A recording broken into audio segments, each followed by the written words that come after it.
जय देवा जय देवा जय देवा जय देवा जय शिव मार्तंडा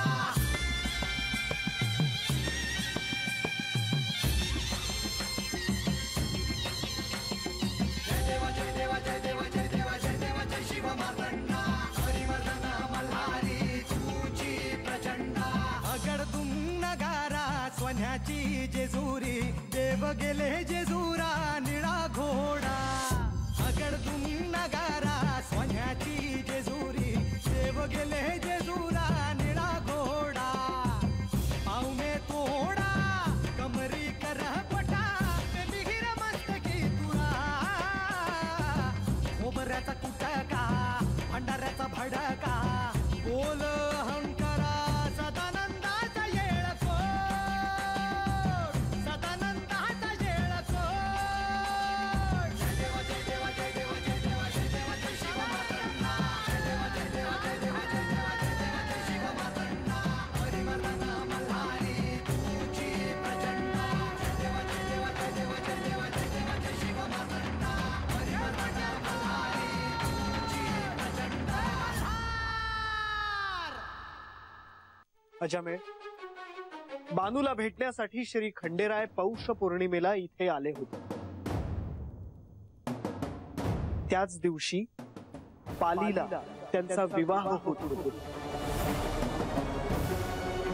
म्हणजे श्री खंडेरायांचा विवाह झाला आहे।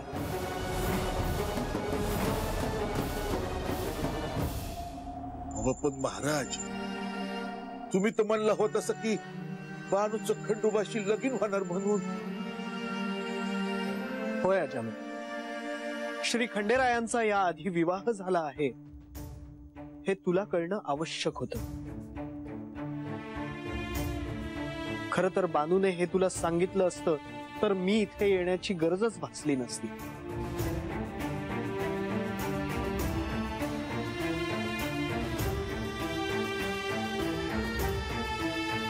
पण तिला तुला हे सांगण्याचं धाडस झालं नाही म्हणूनच मला इथे यावं लागलं। म्हणजे बानू तुला हे समजत हवं होत।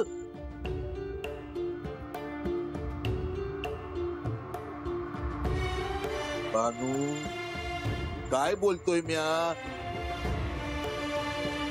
तुला विचारतोय हे समज तुला ठाव होत का नाही? वय बा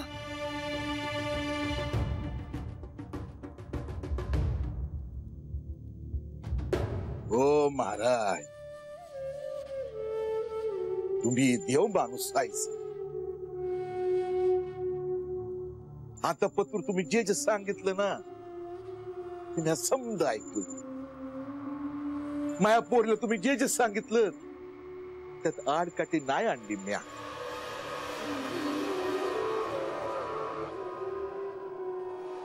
आता तुम्ही जे काही सांगताय ना ते नाही समजत हो मला।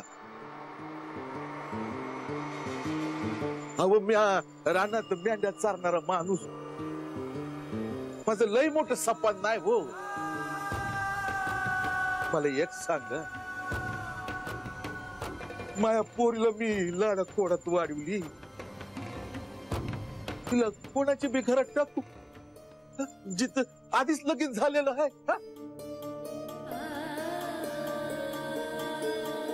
नाही म्हणजे ती असतील हो मोठी माणसं। अहो पण माया पोरीचा सुखाचा संसार मला पाहायचा आहे। तुम्ही म्हणलात की बानूला हे समज ठाव आहे म्हणजे तिला समज ठाव आहे ते तिने मला नाही हो सांगितलं याच वाईट वाटतंय मला। हे समज तू माझ्यापासून लपवलंस का? अरे तसं नाही आहे बा मी तुझ्यापासून काय बी लपवलं नाही। मी तुला सांगणारच होते पण हे बानू आता पतूर मी समज तुझं ऐकत आलो। आता मला तुझं काय बी ऐकायचं नाही। आयुष्यात एकच इच्छा होती की माया पोरीला सवत नसावी अगं पर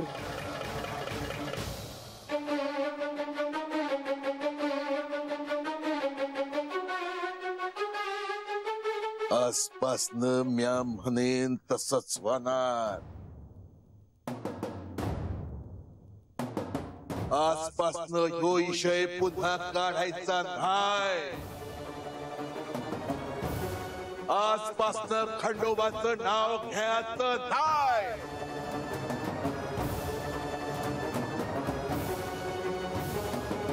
अरे पण बा, म्या एकदा सांगितलं ते सांगितलं.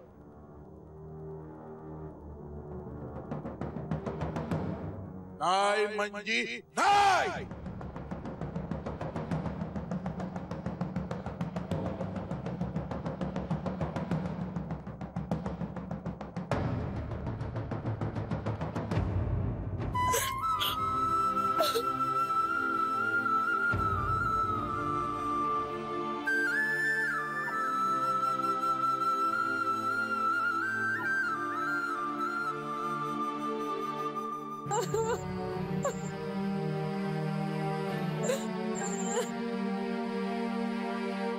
असं रडून कसं चालेल बानू?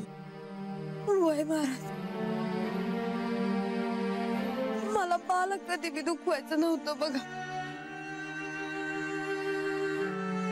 आतापासून मी त्याच्यापासून कधी बी काय बी लपवलं नाही. मला माहित नाही का की तू हे सारं अजामेळला का सांगू शकली नाहीस? बानू, पण एक ध्यानात ठेव, ते मार्तंड भैरव आहेत, साक्षात जगदीश्वर. त्यांना प्राप्त करणं इतकं सोपं वाटलं तुला? ही सोपी गोष्ट नाही बानू. पर आता बाच असं म्हणलं आहे तर ह्यो विषय परत कधी बी नाही निघायचा. मी कधी बी त्यांचं खंडोबाचं नाव कधी बी नाही काढणार. बानू, तुझ्या मनात काय आहे ते तुझ्या डोळ्यात दिसतं, आणि आजवर मी तुझ्या डोळ्यातलं ओळखायला कधीही चुकलो नाही. स्वतःच्या मनाला विचार आणि मला सांग, तू श्री खंडेरायांना खरंच विसरू शकशील?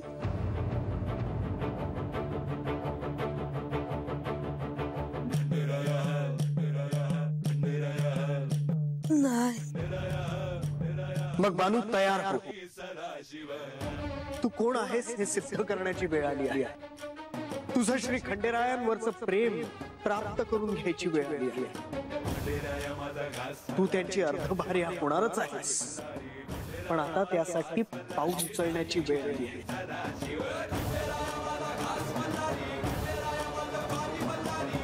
महाराज, पर बा काय म्हणून? अजामेळची काळजी तू नको करू. तो केवळ एक पिता म्हणून तुझ्याकडे पाहतोय. त्याचंही मत बदलेल. त्याला थोडासा वेळ जावा लागेल. खरंच महाराज? हो बानू, ही नियती आहे. शिवलीलेत तुला अशा अनेक कठोर प्रसंगांना सामोरं जावं लागणार आहे. अशा वेळी तुझी श्रद्धा, तुझं प्रेम यांचा कस लागणार आहे, हे ध्यानात ठेव. बानू, आता तुला ठरवायला हवं की तुझ्या आयुष्यात काय महत्वाचं आहे. तुला खरंच श्री खंडेरायांना प्राप्त करायचं आहे की नाही? होय महाराज, माझे खंडोबा माझं समजा आहे ती. त्यांचा विचार न करणं मला नाही जमणार. त्यांचा विचार न करता जगणं मला नाही जमणार.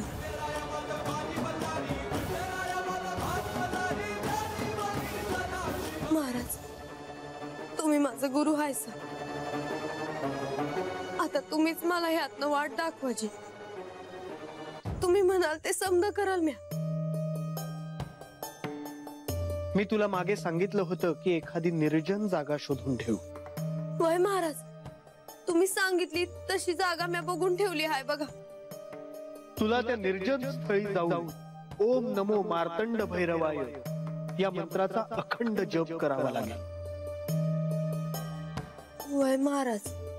आता तुझे आराध्य सोडून तू बाकी कशाचाही विचार करू नकोस. आजपासून जोवर श्री खंडेराय तुला प्रत्यक्ष दर्शन देत नाहीत तोपर्यंत तुला ते ठिकाण सोडता येणार नाही. त्यासाठी तुला प्रयत्नांची पराकाष्ठा करावी लागेल. अथक परिश्रम करावे लागेल. प्रसंगी अन्न पाण्याचा त्याग करावा लागेल. आपल्या माणसांपासून दूर राहावं लागेल. पण बानू, हे तुला करावंच लागेल.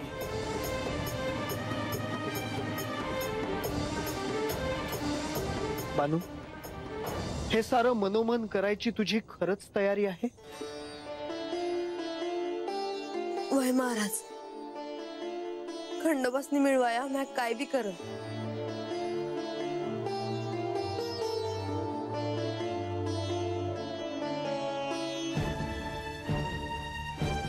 शुभम भवतु.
ही शिवलीला आहे.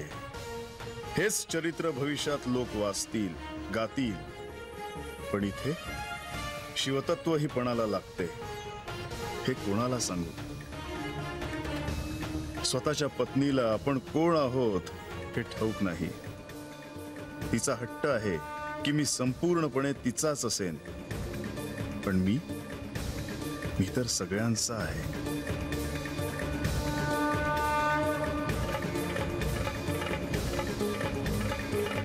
बानू माझी प्रिय भक्त आहे. तिच्या भक्ती स्वरूप प्रेमाची तुलनाच नाही. पण मी दिलेले वचन पूर्ण करायला थोडा वेळ जाईल.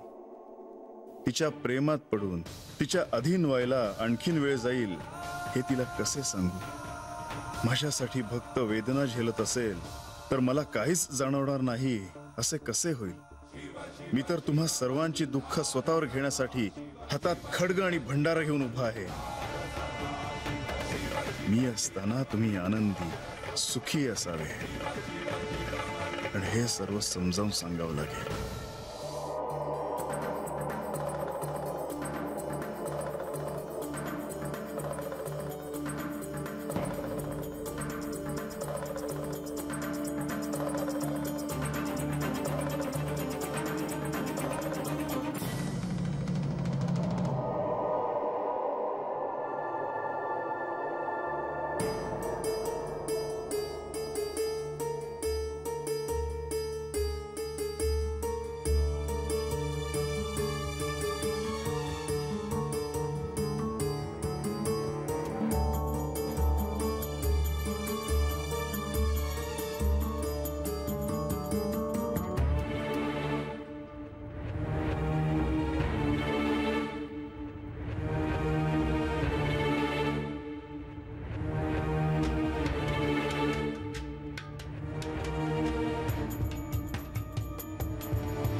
हे प्रभू, मी किती आनंदी आहे हे मी कसे सांगू.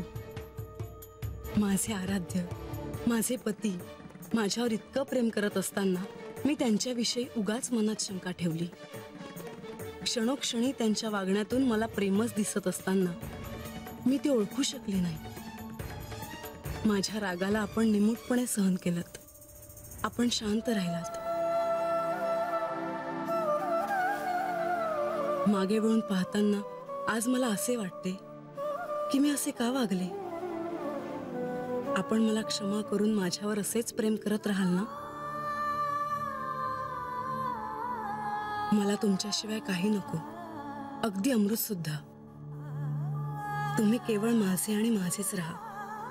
मी तुमच्यावर प्रेम करत राहीन. तुमच्या भक्तीत स्वतःला विसरून सर्वस्व देऊन टाकेन. खरं तर मी सर्वस्व दिलं आहे. अजून काय देऊ.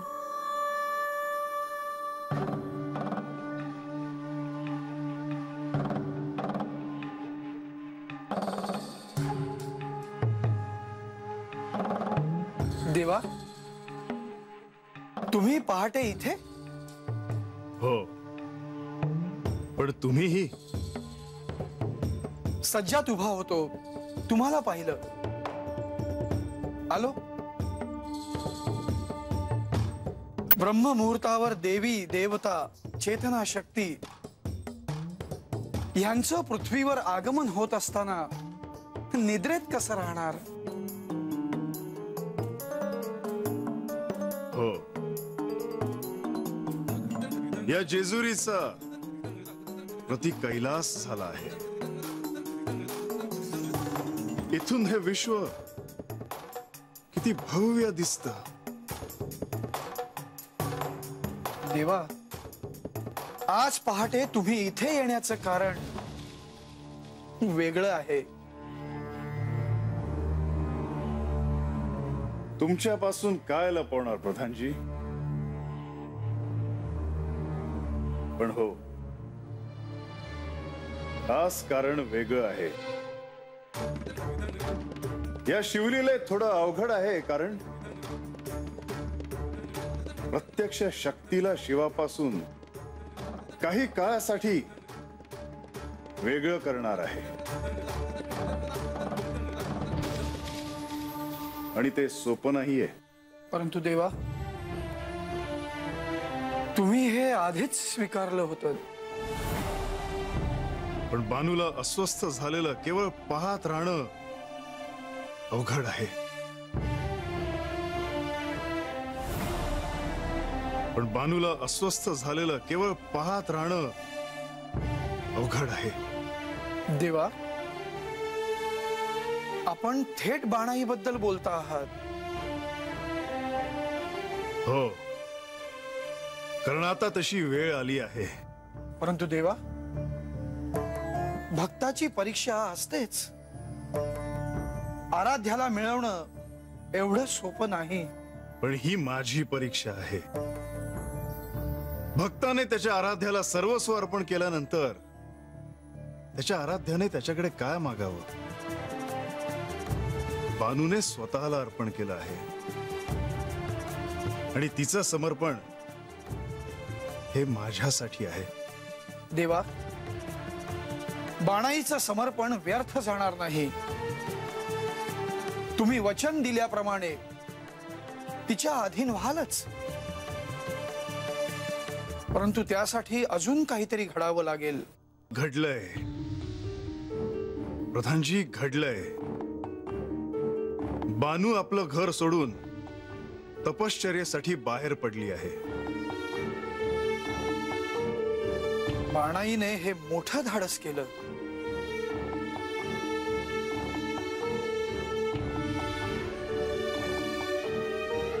तिच्या तपश्चर्येचं फळ तिला द्यावे लागणार. आता मला स्वतःलाही थांबवता येणार नाही.